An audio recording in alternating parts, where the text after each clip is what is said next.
City corporation তো বলেই দিয়েছে যে রাস্তায় কোনো হাট বসবে না, তা ওনারা হাট বসাইছে।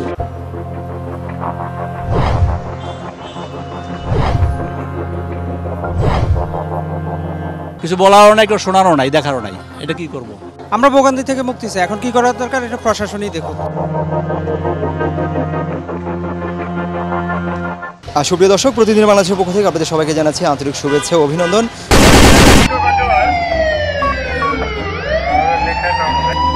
নিয়মের অনিয়ম, আজকে দ্বিতীয় পর্বে এসেছি। প্রথম পর্বে আমরা দেখিয়েছিলাম জনদুর্ভোগ নিয়ে, যে রাস্তায় যে ভোগান্তি হয় বাসের কারণে। আমরা আজকে যে জায়গাটি অবস্থান করছি বনশ্রী এরিয়া, এখানে হচ্ছে যে গরুর হাটের কারণে, প্রতি বছরই গরুর হাটের কারণে এখানে প্রচণ্ড জ্যাম লাগে। ঘন্টার পর ঘন্টা যাত্রীরা এখানে বসে থাকেন, কিন্তু ওনারা সঠিক সময়ে, নির্ধারিত সময়ের মধ্যে ওনারা গন্তব্যস্থানে যেতে পারছেন না। তো আমরা চেষ্টা করবো আসলে কয়েকজনের সাথে এখানে কথা বলার জন্য, যে আসলে জ্যামের কারণে আছে কেমন দুর্ভোগে পড়তে হচ্ছে সাধারণ মানুষের। জানা গেছে প্রতি বছর মেরাদিয়া বাজার নাম দিয়ে বনশ্রী আবাসিক এলাকায় হাট বসানো হয়। পশুর হাট বসানোর কারণে এলাকার পরিবেশ যেমন নষ্ট হচ্ছে, ঠিক তেমনি রাস্তার দুই পাশে কোরবানির পশু বসানোর কারণে গাড়ি তো দূরের কথা, মানুষই হাঁটতে কষ্ট হয়ে যাচ্ছে। আমরা ভোগান্তি থেকে মুক্তি চাই, এখন কি করার দরকার এটা প্রশাসনই দেখুক, আমাদের গভর্নমেন্ট দেখুক। গরুর হাট বসানো হয়েছে রাস্তার উপরে, এ তো জাম লাগবেই, রাস্তা তো চলাচলের জন্য, কিন্তু সেটা করতেছে কি, সেখানে গরুর হাট বসাইছে। এটা কিভাবে বসাইছে, কেন বসাইছে, কারণে বসাইছে, সেটা তো কর্তৃপক্ষ জানে। অর্থাৎ এটা তো সিটি কর্পোরেশন হয়তো পারমিশন দিছে। আমার সমস্যার সময় নষ্ট হচ্ছে। আমার এখানে আসছি, মনে করেন আধা ঘন্টার রাস্তা, আমি এখানে যাইতেছি 3 ঘন্টা বসে। কিছু বলারও নাই, কেউ শোনারও নাই, দেখারও নাই, এটা কি করব?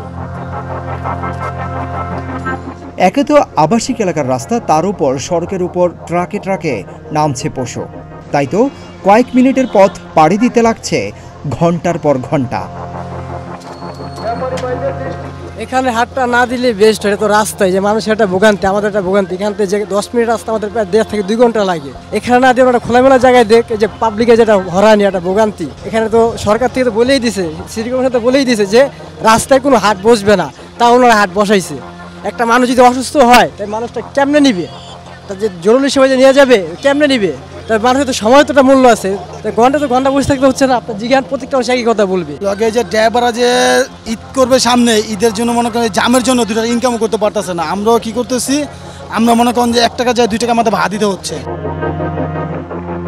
ঈদ মানুষের আনন্দের হয়, আর এই এলাকার মানুষের কাছে এই ঈদ দুর্ভোগের কারণ হয়ে গেছে। তারা বলছেন ইজারাদার প্রভাবশালী হওয়ায় কেউ ভয়ে কিছু বলতে পারছে না। আপনার হাটটা দেওয়া উচিত ছিল। আপনার এখনও যে জায়গা আছে, সে আপনার জায়গাটা দিলে পরে মানুষের অনেক উপকার হইতো। কারণ উপকার কারণ এই চাপটা এখন এই এলাকায় পড়ে গেছে, কারণ এদের মানুষের কষ্ট হইতেছে। এখানে গরু হাট দেওয়াতে লোকজন তো খুব কষ্ট পেয়ে যাচ্ছে, এদের পুরো এলাকাটাই গোয়ালঘর হয়ে গেছে।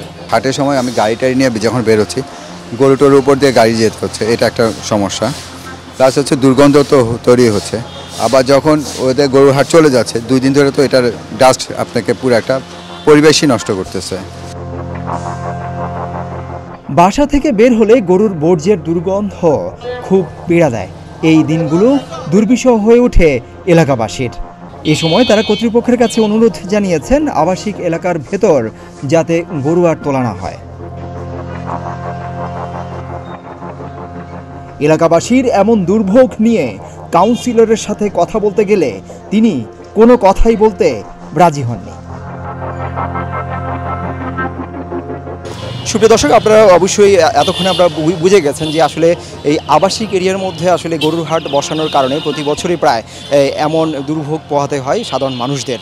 তারা বলছেন যে যদি এই সমস্যা থেকে উত্তরণ সম্ভব, একটাই কারণ হতে পারে যে যদি এখানকার বাজারের হাট, এখানে যে গরুর হাটটি যে আবাসিক এরিয়া বসানো আছে, এগুলো একটা খালি মাঠ যেখানে আছে সেখানে বসানোর জন্য কর্তৃপক্ষের দৃষ্টি আকর্ষণ করেছেন।